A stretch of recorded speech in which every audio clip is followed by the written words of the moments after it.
This is probably episode number 5, I think. Last week, uh, Stefan was not last month, sorry. Stefan wasn't able to join us.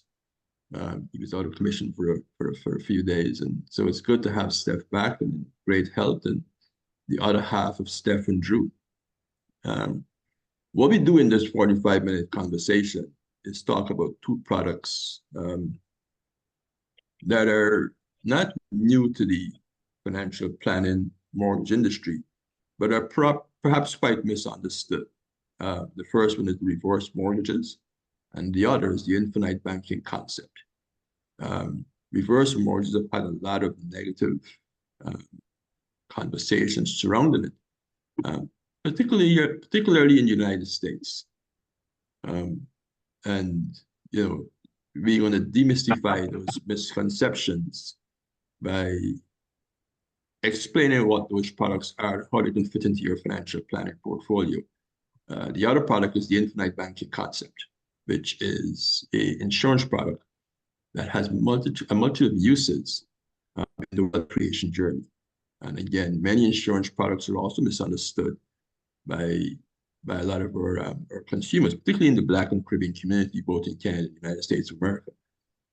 If you have any listeners in the US, the products that we are going to be addressing today are primarily with relation to a Canadian market, but the application can be done in the US with the necessary advice from US advisors. Both my colleagues on today, is Stefan and Andrew, are both licensed advisors, mortgage and insurance advisors in Ontario, Canada. I'm your moderator and facilitator. My name is Ray McMillan. I am a retired mortgage advisor, mortgage broker, real estate investor, and mortgage coach, who has spent about 30 years in the financial planning sector, 25 years in the mortgage industry. I've been dabbling in real estate investing since the early 2000s. I travel between Mississauga, Canada, Jacksonville, Florida, and Georgetown, Guyana, where I focus primarily on real estate investments and developments. So enough about me. I am now going to ask my two dear colleagues here to introduce themselves, starting off with Steph. Just tell the audience a bit about yourself, who you are, what you've done, and why we're here today. Hi, my name is Stephan McMillan. I've been a licensed mortgage professional for 8 years now. As you can see, the moderator is my father, if you guys didn't catch that. I've been receiving the top producer awards through the mortgage industry for a number of years now. And I was part of this 2020 CMP, the Canadian Mortgage Professional Rising Stars magazine. What we're here today is to educate individuals about the reverse mortgage product. Just to echo what my dad said earlier, there is a lot of misconceptions of the product itself.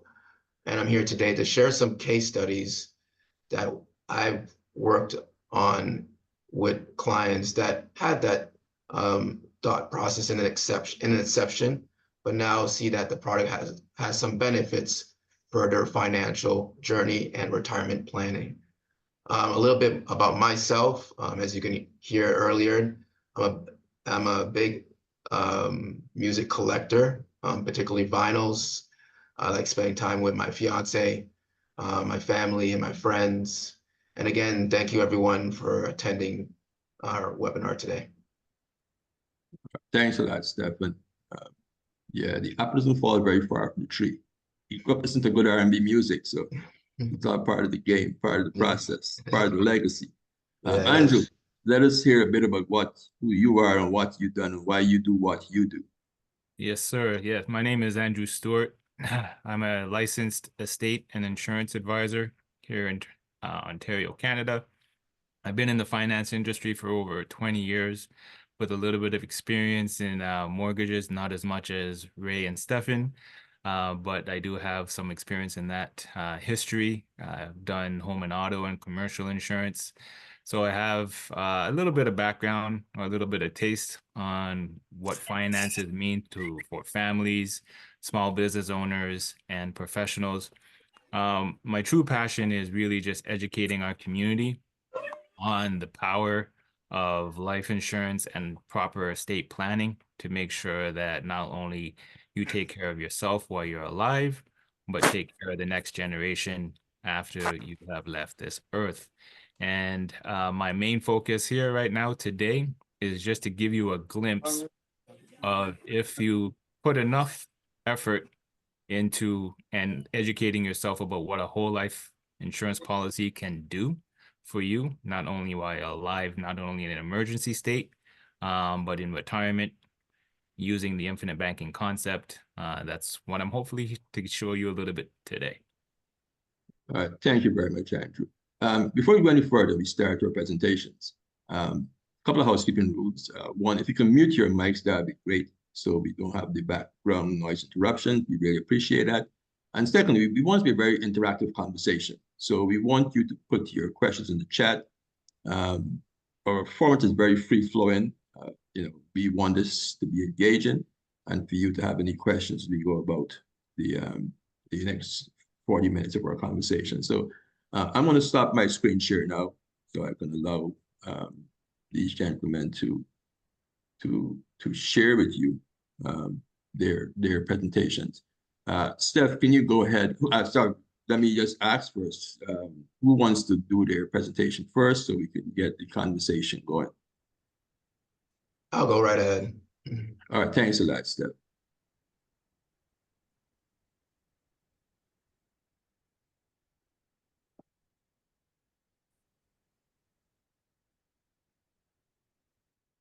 Can everyone see my screen? Please give me a thumbs up. Yes, I can. Okay, I'm sure thanks. everybody else can also. So this is a conversation about reverse mortgages. And particularly, I know we have some audience members in the US. In particular, this is about a case study in Canada. So I will get right into it.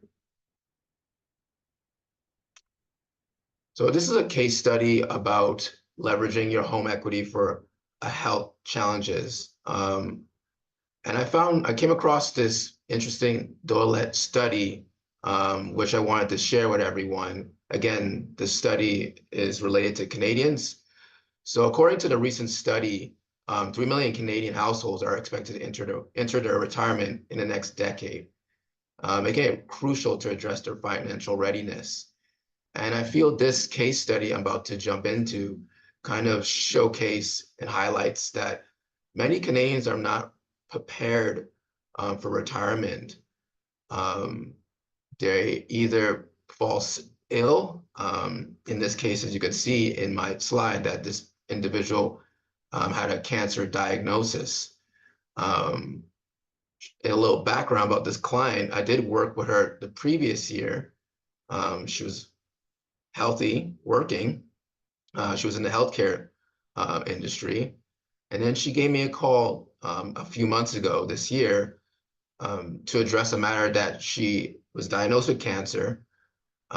She doesn't have any liquid assets, no savings, which is very much a common trend with our aging demographic here in Canada. They don't have any type of fallback reserve funds for any type of life emergency. In this case, she had to do a reverse mortgage. And I did address that to her early last year about the reverse mortgage, but she wasn't ready at the time. As you could see, the diagnosis of her cancer diagnosis made her realize that maybe this is something that she needs to look into deeper. That allows her to use the equity that she built in the home and take out any type of cash-free funds to support her her treatment for cancer, and also supplement her income while she's not working, because she was not planning to go back to work while she's preparing for her treatment. So as you can see in this case study,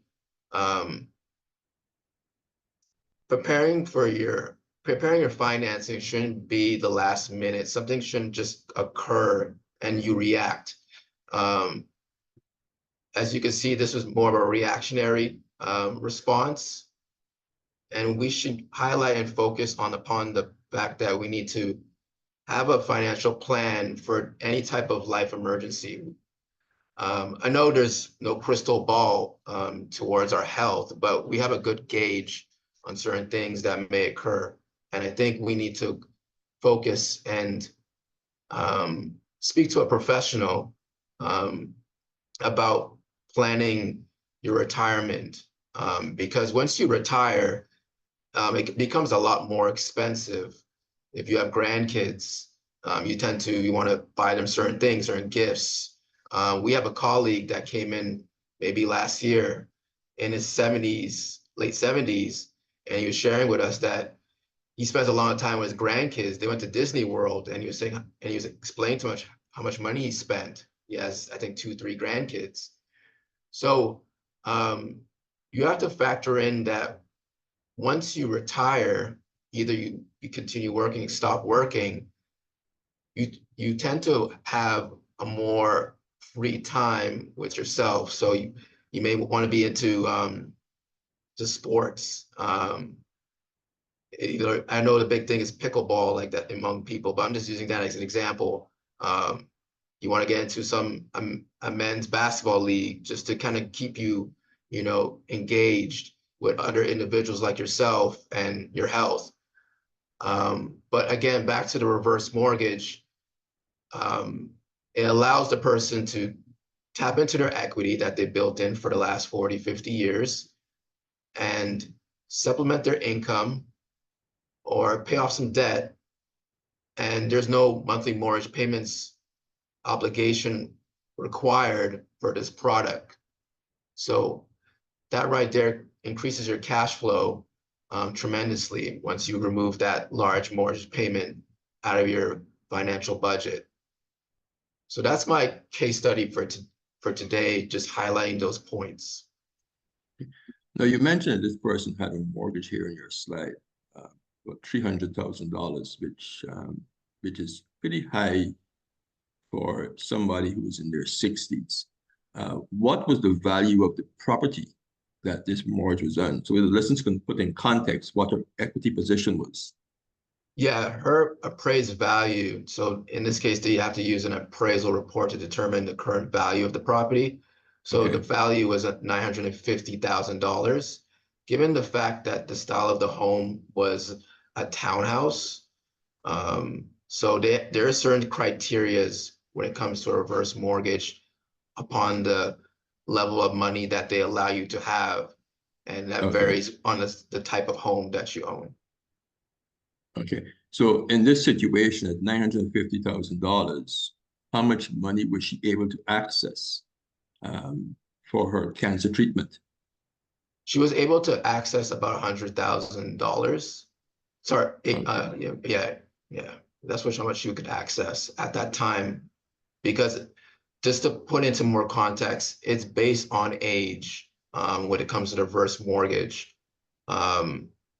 So the sweet spot for a reverse mortgage is someone in their late 70s to early 80s. So you can go up to the maximum 55% loan to value of the appraised value of the property.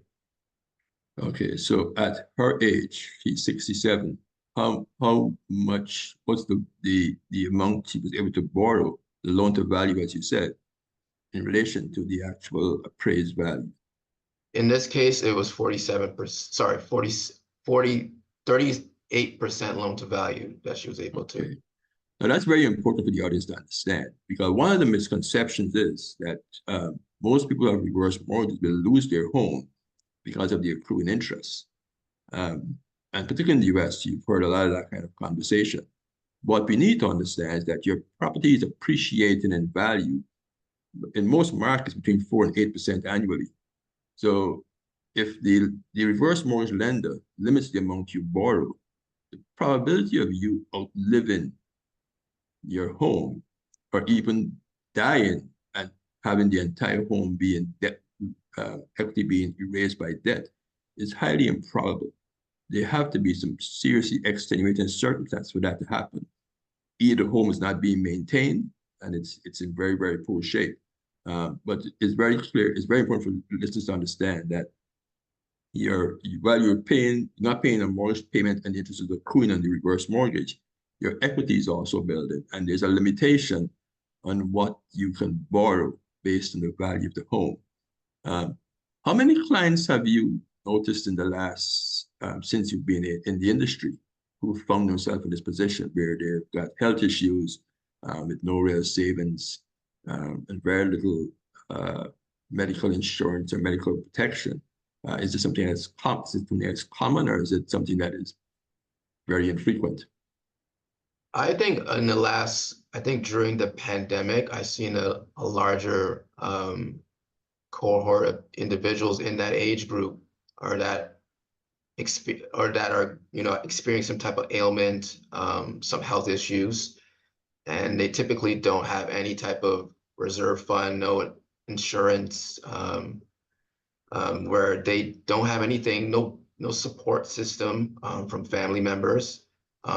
Typically, they're a single woman, and they have to consider the fact that they still have a large mortgage, typically sometimes over 500,000, and it puts them in a difficult position where they may not be able to qualify for a reverse mortgage, because it's also the maximum loan to value is up to 44%.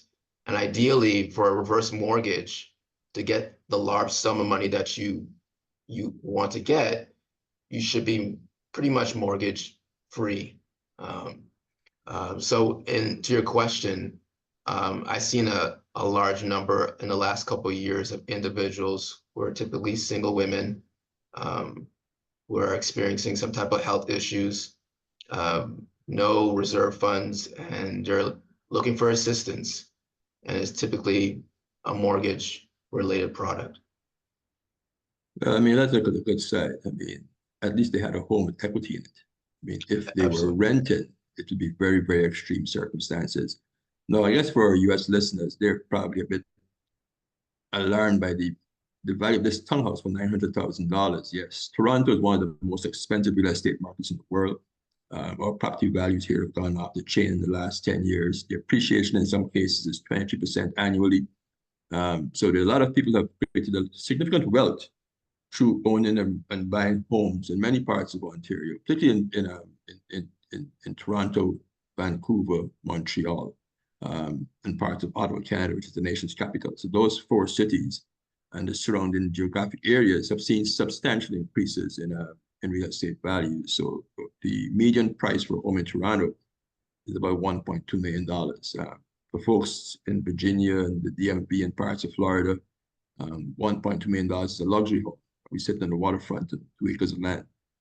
But I digress. But yeah, so I mean, the Deloitte study is very, very clear. I mean, Canada has one of the largest retiring populations, or one of the largest aging populations in North America, probably globally.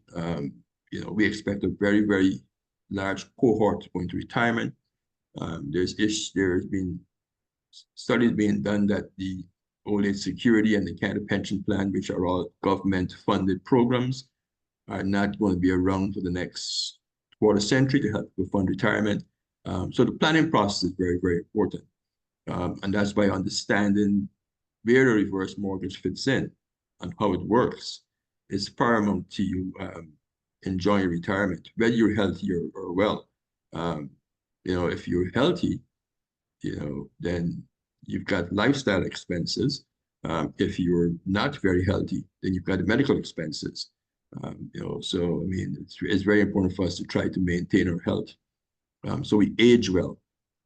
But anyway, anything else you wanted to add, Stefan?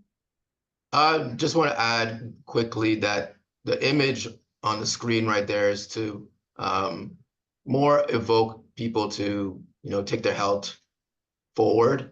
I know this case study was a little, we hear cancer, it's like that, the boogeyman, but like I wanted to put an image where we encourage more of us to focus on our health and wellness. So that's when I just want to add into the imagery, just a little context of why I picked that image for us today. Okay, all right. Thank you very much, Stefan. We appreciate it. Any questions from the audience? Do you want any clarification and on the product and the process? You know, if anybody's considering, doing this for themselves, I would suggest they speak to a insurance or mortgage professional so they're going to walk them through the process. If you've got elderly parents who've got a home that's mortgage free, you know, perhaps, and they can't qualify for traditional mortgage, perhaps the reverse mortgage product is something that may work for them based on their circumstances. But again, you need proper advice. You need to make sure that the product actually works for your long and short-term goals. And if you have, adult children, you may want to have a conversation with them before you go through the entire process. Okay. Thanks a lot. So I know Andrew is probably waiting patiently to share with us his case study in the infinite banking concept. The infinite banking concept is an insurance product offered by most insurance companies in North America, and Andrew will now go through that process with us to show us what the product can do for us. Andrew. Thank you very much, Ray. I want to thank everybody who is joining our webinar and our presentation today, and hopefully you take a little bit of more information than you had yesterday. So I'm going to be touching on a story about a mother and a daughter. And just like Stefan's case study, this is a mother who basically had cancer. And so right here in Toronto, 55-year-old single mother, and I'm just going to change her name to Jane for sake of privacy. She faced a life-altering challenge. She was diagnosed with ovarian cancer. Now, she grappled not only with her health, but also with the financial and especially the emotional repercussions of the disease. Now, significant gaps remained, particularly in terms of lost income, transportation expenses, and keeping up with the bills and expenses. So hopefully this will show you how having a specially designed participating whole life insurance policy, which was designed for the infinite banking concept, was able to step into a time of an emergency to provide much needed support during a time of a health crisis for this single mother. So the challenge. Now, while Ontario's public health insurance covered most of her cancer treatment cost, cancer just didn't bring medical struggles. It disrupted her entire life. So Jane had to take time off of work for treatment, which led to substantial reduction in her income. Now, additionally, she had to now travel to and from medical appointments to a specially designed cancer center, added to the financial strains and costs for gas, parking, public transportation really started to pile up. She was able to get help from friends and family, but she was an independent woman. She didn't like to depend on people or bother people too much, so she tried to burden a lot of those costs herself.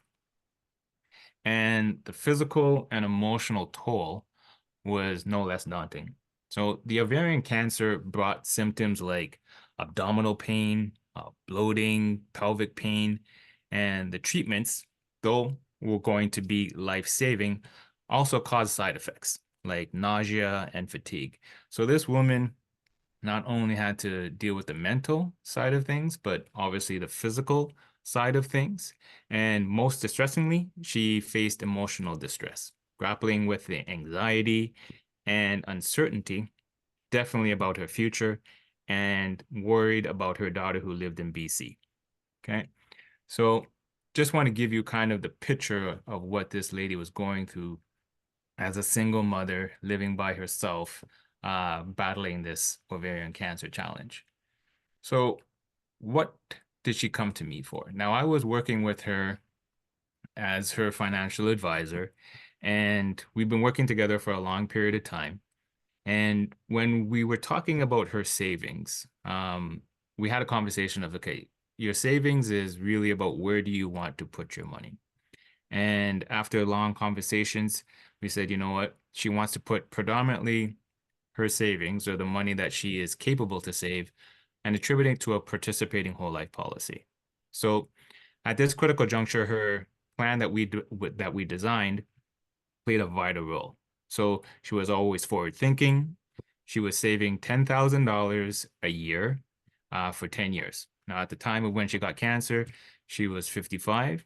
And at that time, the accumulated cash value in her policy was at $115,303, with also permanent paid up life insurance of over $400,000. Now, because the policy is designed for accessibility and using the policy while you're alive, we were able to adjust her financial strategy a little bit without compromising her already other investment vehicles such as her RRSP or her TFSA. And as you can see, she had about $40,000 in her RRSP and $5,000 in a TFSA. Now, unfortunately, she didn't have a critical illness policy in place, which would have been able to provide that lump sum money upfront to her to kind of help out with these costs. But I just wanted to make that mention of why she didn't even have that in place as well. So when dealing with the situation, it comes down to where are you going to pull your money from in support? Where are you going to pull what from your savings? And what are the ramifications if you pull it from your long-term savings or your retirement savings, which was her RSP, or her emergency fund, which is TFSA, which were two options that she could have withdrew the funds from. Now, we chose to use her policy. And the reason why we chose to use her policy is for numerous benefits and numerous advantages. One, the withdrawals would be tax-free. So understanding her needs, we facilitated withdrawals of $20,000 for 2 years from her whole life policy, and these were totally tax-free. So this move was pivotal. It allowed her to supplement her lost income without draining her retirement savings, which was her RSP, or interrupting her investment growth because they were doing quite well. And if you take the money out, then obviously you're not earning the same type of returns on the same type of balance. Moreover, the option to pause her annual savings of $10,000 into the plan, we were able to do that, which alleviated the financial pressure of having to come up with those savings as well. So not only was her policy continuing to grow, her life insurance was still in place just in case, knock on wood, the worst would have happened. And she had that money available to her in and out to supplement for her incomes. So I just want to show you kind of how it works from a numbers perspective of what a policy like that was able to do for her. So first thing I want to point out is, as you can see, the $10,000 were going in each year.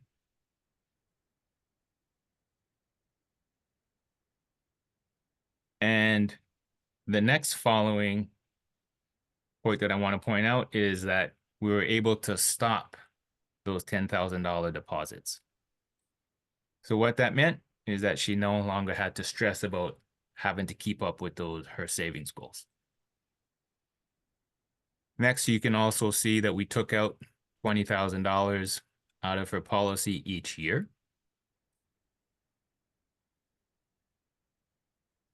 And in the end, even though we took out $20,000 or $40,000 out of her policy, when it comes down to her retirement and what is projected to be there in her retirement years, we still have over $100,000 in cash value growing each year.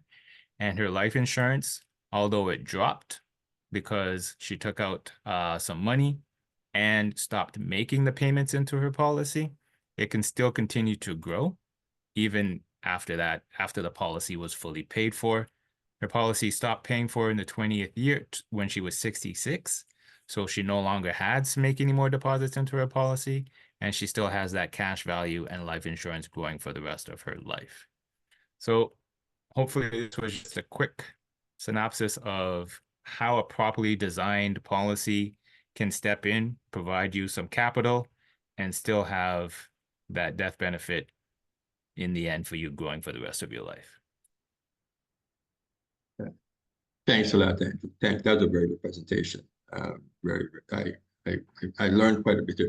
Couple of things. The RRSP for our listeners is a registered retirement savings plan, which is a federally regulated program that allows your investments to grow tax-free, much like an IRA in the US, sorry. The income is taxed when you take it out, right? The TFSA is a more recent addition to the investment portfolio in Canada. It's a tax-free savings account. What is the limit now for the TFSA, Andrew? Last I know it was $25,000. Is that more than that now? You mean annual deposit that you're able to put annual to your deposits, TFSA? Yeah, it's 6,000 right now for this year. 6,000. Okay, so you can put money in, you can invest money in this vehicle up to $6,000 annually, and it grows tax-free. There's no dividends, no tax paid on the dividends or the capital gains earned. Very good vehicle. I don't see any questions from the audience. If you've got any questions, please put them in the chat. We want you to ask your questions if you need any kind of clarification. Well, I've got a question for you, Andrew. I know in Stefan's case, the woman was already, I presume, retired or working part-time. In your case study, this was a much younger person. Yes. In her 50s when she got diagnosed. I presume she was still working. What type of benefits did her company have if she was a full-time employee that allowed her to meet the expenses for her health diagnosis? Was there any kind of group insurance plan? What she had was long-term disability. So she was able to have access to, I think it was 66% of her income during that time when she was taking time off for her treatments. So her income coming into the household was reduced, although it was through her work benefits. And then she had to make up pretty much the rest to keep up with her bills. Okay. And she had a mortgage too, did she? Yes, she did. Okay. So we're assuming it's about a $300,000 or $400,000 mortgage. She's a single mother. Was the child an adult or was the child below the age of 21? Child was adult. They lived in BC. Okay. So the child wasn't there, unfortunately, to kind of help out. With bringing her to her appointments or to step in with, because she didn't want to burden her child. That was her main thing with asking for financial support, because the child was out in BC supporting themselves, supporting their kids. So that was something that she didn't really want to do. So she tried to burden a lot of the financial costs herself, which was her goal. And that's what we were looking at, of what out of her savings or her capitals, which one would make sense. We have a question here from the audience. Can that strategy work with a term life insurance policy? Sorry, what was the question again?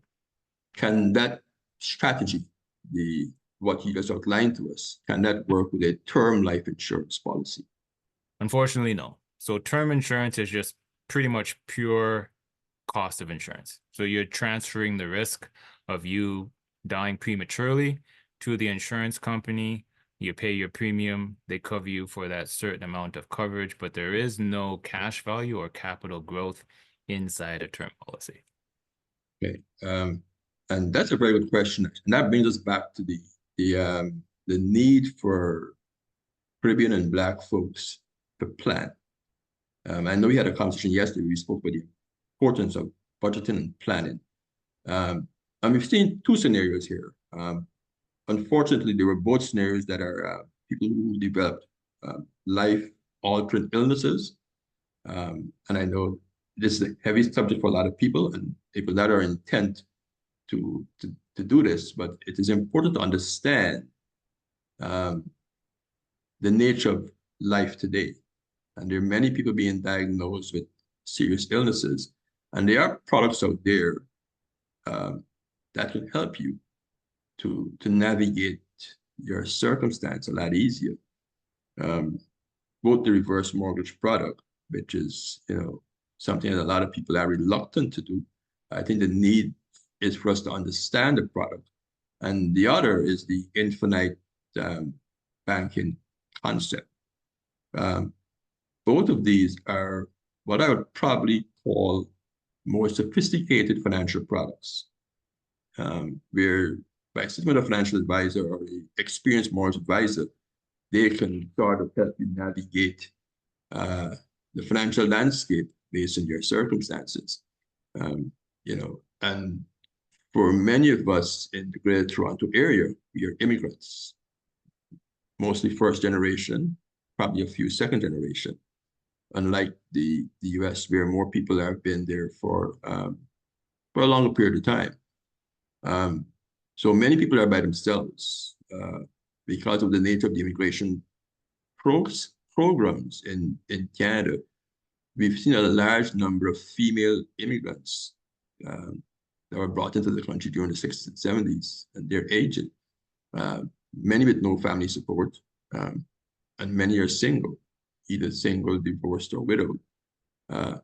So I think it's important. I mean, both Andrew and Stefan in their case studies have shown to us the importance of prudent financial planning, that is building the budget and that sort of stuff. And there's a reluctance for many melanated folks to, in your answer to the question we had earlier from one of our listeners, with term insurance, to buy the cheapest insurance products. And I mean, correct me if I'm wrong, but I don't think term insurance goes beyond 75 years.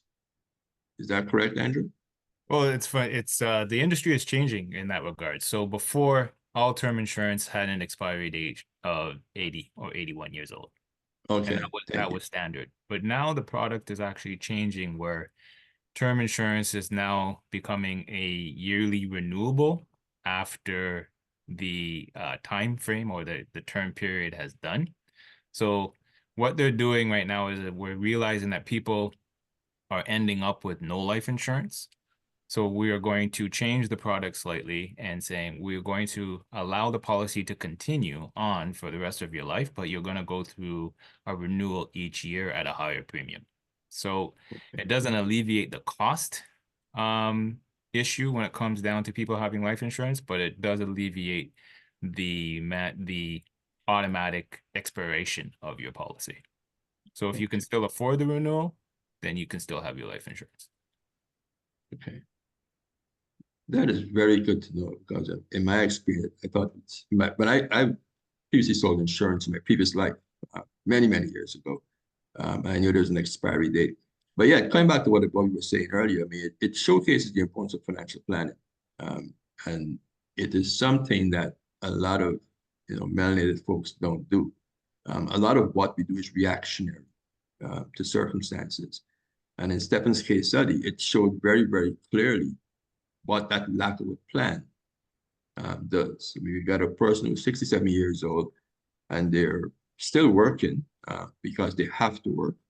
They had basically no savings. They had a pretty large mortgage, $300,000 mortgage. 67 is a pretty large mortgage. I mean, that's, probably would take about 15 or 20 years to pay that off.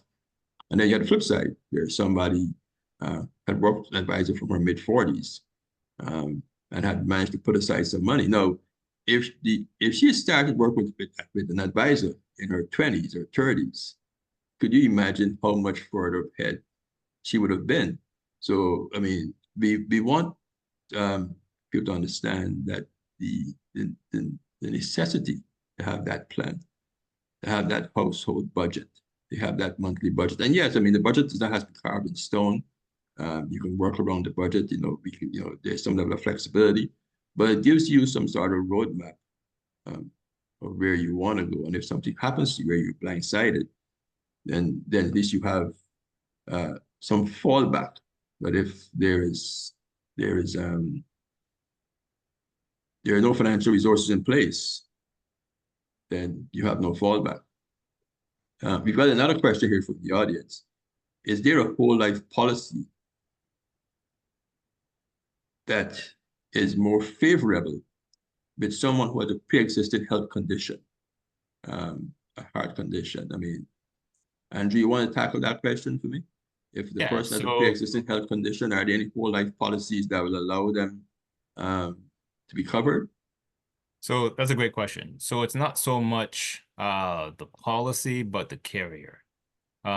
Traditionally, regular carriers, if you have a pre-existing condition, obviously depending on what that pre-existing condition is, will either A, decline you based off of that condition if it's, you know, cancer or heart attack, or rate you depending on how long you've had the condition and what's stable and what the stability that condition is. But there are carriers that offer products that specialize on if you have pre-existing conditions, and those carriers will obviously charge you more for the premiums. The policies themselves can still be a whole life, but most of them are just whole life straight insurance. So you'll have the amount of insurance in place, you pay your premiums. Most of them don't have high cash value growth capabilities inside them, but you are stable to get permanent insurance with those carriers as well. Okay, thank you very much, Andrew. I hope that answered your question. And again, I mean, to reiterate, we've seen that one of the ways to create intergenerational wealth is by understanding the products we have at our disposal, both mortgage products and insurance products. And I think that was displayed here very, very clearly. In next week's conversation, we want to possibly focus more on how do you use these two products to invest in real estate or to build your portfolio as you go into your retirement age. We want to try to get away from the quote unquote morbid conversations of death and illness. I mean, we know it's part of our reality, but we also want to show you that the products can be used for other purposes that can help to create wealth for our future generations. You know, we can make reference to many very, very wealthy American and Canadian families who over the years have used insurance products and leveraging mortgage products to create tremendous amount of wealth. So our purpose here is to educate our audience, and we welcome the questions. We don't have all the answers. We don't know everything, but between the three of us and our probably almost 60 years of experience in the insurance, mortgage, and banking industry, we can probably give you some pretty good solutions. So it's a minute to 11, sorry. You know, we're very, very conscious of our time. You know, everybody's got very busy days. Stefan, you want to say anything before we wrap up? Yeah, just some closing thoughts. Again, this was a great presentation from Andrew and myself and my father.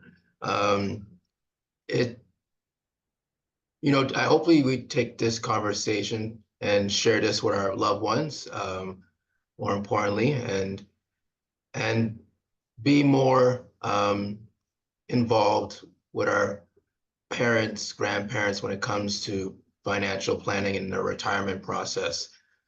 And what I mean by that here is that, particularly in Canada, there was an uptick of fraudulent activities with the elderly. And I feel that we have a responsibility as the children to be there and make sure they make the most beneficial choice when it comes to their financial planning and their retirement. And again, if you guys have any questions or there's some type of topics you want to hear from us, feel free to put in the chat or email us. We'll take that to deep consideration. Right. Thank you very much, Stefan. I appreciate it coming up with the fraudulent activity against elders in our community. Any closing comments, Andrew? Yeah, I just want to say thank you, everybody, for joining and taking the time out of your day. The best time to start a plan is today, but think about if it's not yourself, if you think about somebody that you love, somebody who has either gotten married, had a child, bought a house. Those are milestones where it really starts to make sense to kind of look at where you're at, where you sit financially, and start planning for the future. And I hope you guys enjoyed it. All right, thank you, Roy. Now I've got the contact information for both Andrew and Stefan on the screen, so let me know if you can see it. Andrew's a chartered life underwriter. You can go to his website, dfinsuranceSolutions.com, or email him at info@dfinsurancesolutions.com. Stefan is a mortgage agent. As he said to you earlier, he has been in the industry for 8 years. I would probably correct that, more like 25 years, because he was always in the office when I was actively doing business. So he's got a lot more experience in those 8 years that he's actually been licensed. You can actually connect with him at the McMillanGroupInc.com. His email is stefanmortgage81@gmail.com. For anyone who wants to get in contact with me, you can also get in contact with me through our website, McMillanGroupInc.com.